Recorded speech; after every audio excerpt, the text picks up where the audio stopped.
Hey, this is Colin Jenkins with Connect the Watts, and this video is my complete review with everything that you need to know before you decide to buy the Nordictrack X22i by iFIT.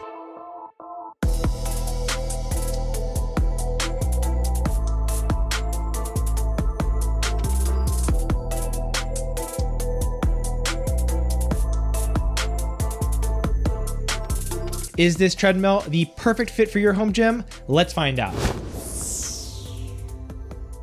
Similarly to some of the other connected fitness reviews, I will be breaking down this video into 3 parts.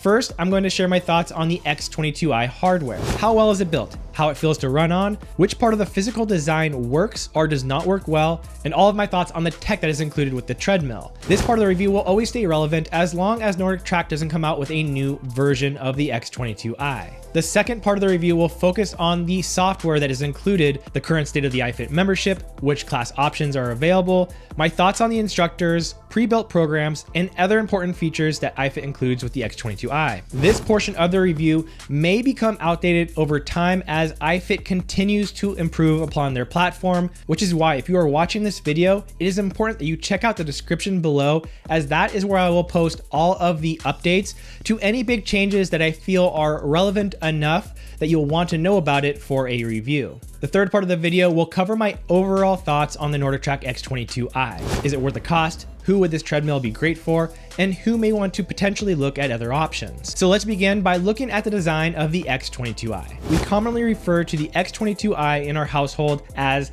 the beast, because it's a large, heavy piece of hardware, 70.2 inches long, 39.6 inches wide, 71.6 inches high, and weighing in at close to 400 pounds. So you'll need to make sure that you pick out a good spot with plenty of room around you and definitely above you, as the treadmill rises up 40 degrees to incline. If you're a tall person, you're gonna wanna make sure that you don't hit the ceiling. And in terms of moving the treadmill, again, you're probably gonna wanna keep it in one spot that you don't have to move. We have moved it a few times and it isn't too hard with 2 people, but his thing, it's a beast. Now, the X22i treadmill can reach up to 12 miles per hour and is able to incline up to 40 degrees and decline down to 6 degrees. And 40 degrees, by the way, that's really steep. Like, be careful when you have it up there that high. And this flexibility is really cool as it automatically matches any incline or decline that you encounter on scenic runs. And I know for some people, running can be very tough. And a lot of people get treadmills not just to run, but to do walks and hikes on. And by having this big incline, it really does allow you to get a really good workout and get your heart rate really high without having that impact of running. And speaking of impact, the X22i's belt has what they call a reflex cushioning system. And this I found to be excellent in terms of providing an ideal amount of cushion and support to help minimize impact on your ankles and knees. And look, I'm not a small guy. I weigh 195 pounds, and going for a long run sometimes makes my calves and ankles really blow up. But I was really shocked about how much longer I could run with this cushioning system than I could on the street or on pavement. And the Nordictrack X22i comes with a 22-inch HD touchscreen, which looks great and doesn't smudge nearly as much as I typically see with some other machines. I didn't even really have to wipe it down for this video because the fingerprints really didn't show up at all. And like other Nordictrack equipment, the machines really aren't designed well to be able to easily turn off and on, which would honestly not be a big deal if the screens would just sleep. But they don't. They will dim a little bit, but they won't go black at all ever. So if you have it in or near a bedroom, it can be sort of annoying just to see that light coming through. You're probably gonna wanna keep it in a room where you can shut the door or unplug the device every single time. Now, surrounding the screen are 2 3-inch speakers, which I think sound pretty good. There are 2 fans, which is always nice to have when you're running inside a hot place like mine. A control center surrounds the screen, which is useful as you can instantly change which incline or speed you'd like to go to. You can control the fan. There's also a magnet key that the treadmill cannot be started without, and there's a strap that you can have on so that the treadmill will stop should you fall off. You can also control the volume from this control center, but it's a little bit clunky. When you press a button, it makes the whole screen go into an entire different section during the middle of the workout where you have to control the volume manually. So that part's just a little bit weird. And the overall structure of the control center is just a little bit bigger than I think is really necessary. I get that some people might like having the huge buttons, but it's so big that it even makes the phone and bottle holders in the back pretty hard to use, especially for somebody who might be short. Now, on the other hand, if you're really tall, like over 6'2", there is something else that you might want to consider about the X22i, and that is how they have designed the screen holder. You can see from the side that the large screen holder is not bolted into the treadmill at the very front, but sort of a foot or so in. And this essentially cuts down on the amount of usable tread on the 5-foot belt, bringing it closer to 4 feet. Now, don't get me wrong, you will still have enough space to run, but you'll just have a little bit less room for error, as if they made more use of the whole 5 foot of tread. And if you look at the more upgraded version of the Nordictrack X22i, the X32i, which is very similar but has a 32-inch screen, the belt on that one is 5 inches longer, and you'll notice that the screen holders are bolted in much closer to the edge of the treadmill, giving you even more room to run on than that. Not a huge deal, but might be worth considering, especially for those of you who are tall, if you are trying to decide between the X22i and the X32i. Now, the X22i has several bars that you can hold on to, 2 on the side, 1 directly in front, and 2 sled grips that are higher up. The sled grips are used for some workouts where the treadmill is essentially stopped and you have to drive the tread with your feet while holding onto this grip. It's definitely a cool feature. It's not something I would necessarily use all the time, but it's pretty unique to this treadmill as I haven't seen it done before. I just wish that the grips weren't interfering with the phone and water bottle holder so I can more easily grab those things. So now let's talk about the software that comes with the X22i, which is essentially the iFIT program. And like most iFIT enabled equipment, the X22i comes with a free year of the iFIT family plan, which allows for 5 total accounts and is currently valued at $396. On the treadmill, I was very pleased with what iFIT has to offer here. Thousands of really good classes that take you all over the globe to some really cool locations with some really great coaches. I almost finished a whole 18-part hiking series, which takes you through a trek to the Mount Everest base camp. I've ran all around Costa Rica. I mean, there's just a lot of really cool options here. And probably what I like most about it is that they are almost all really fleshed out programs. There are programs to prepare you for 5Ks, 10Ks, and beyond. And there's just a good mix of progression ranging from recovery runs to intervals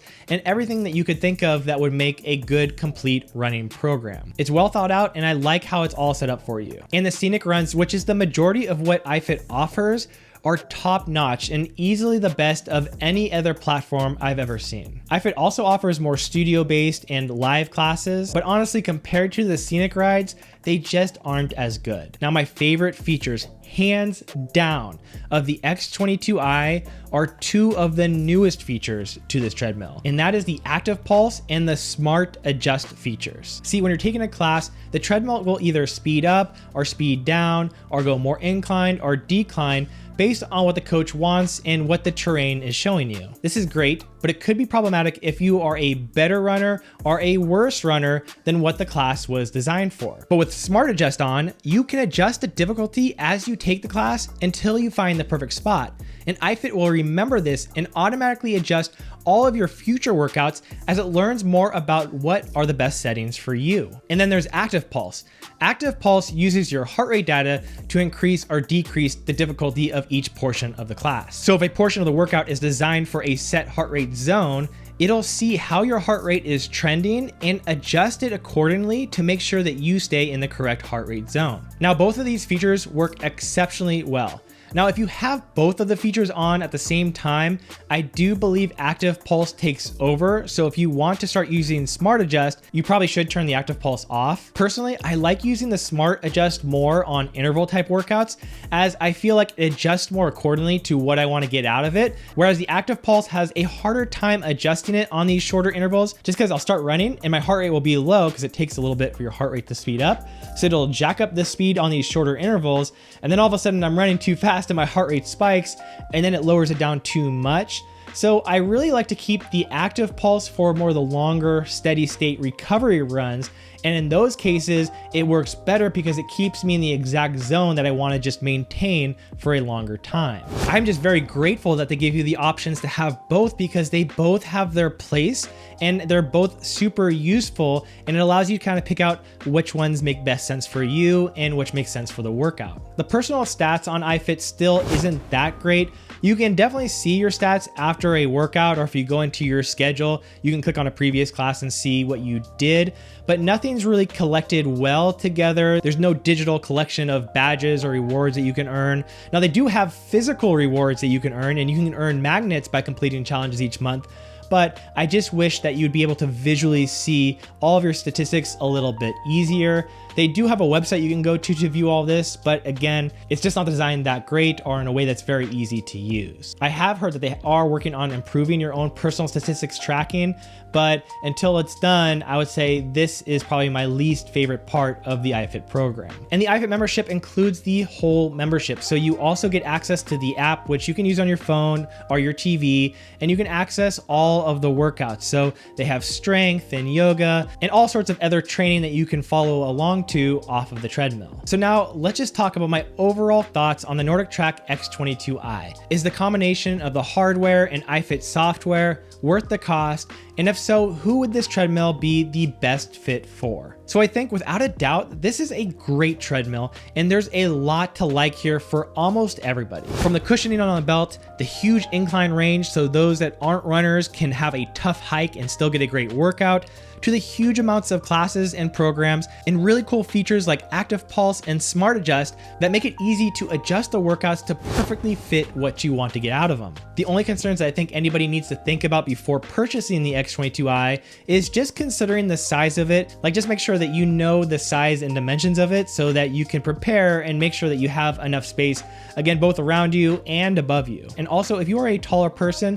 you may want to consider looking at that X32i, which has that longer belt and the screen is moved more towards the front of the treadmill, so you just have a lot more wiggle room to spread your legs. And the other thing is that iFIT doesn't yet have the greatest studio or live classes, and the music selection isn't amazing. So if those things are more important to you than having top-notch programs in outdoor locations all around the world, then you do need to consider that when making the purchase. But overall, I love my X22i so far. I'm really enjoying it. I have the Nordictrack bike, like the S22i. I have the Nordictrack Vault. I've done reviews on both of them, but this is by far my favorite Nordictrack equipment so far. And if you are looking for a really good treadmill, the X22i is going to be one of the best options available. And in terms of the iFIT software, I think it's just going to continue to improve more and more from here. I can't even tell you the amount of improvements they've made in the 6 months, because it seems like every week they have been making something better. So I'm guessing 6 to 12 months from now, there's going to be so many updates that I'm definitely going to have to be upgrading the description below with everything that has changed. But even if no more improvements ever came, I think I'd still be really happy with the X22i, because right now I just feel like it's in a really good spot and I'm really enjoying it. Now, if you want to learn more or purchase the X22i, I do have a link in the description below, and also check out in the description below for any updates. As I said, I probably will be giving updates fairly regularly on the software side of things. The hardware I don't see really changing anytime soon, but I do think there's going to be a lot of software upgrades that you'll want to know about before making a purchase. And of course, if you enjoyed the video or found it useful, please consider giving the video a like or put a comment in the comment section, as it helps a ton, and I love hearing everybody's feedback and thoughts. Thanks so much for watching. Have a great day, and I'll see you next time.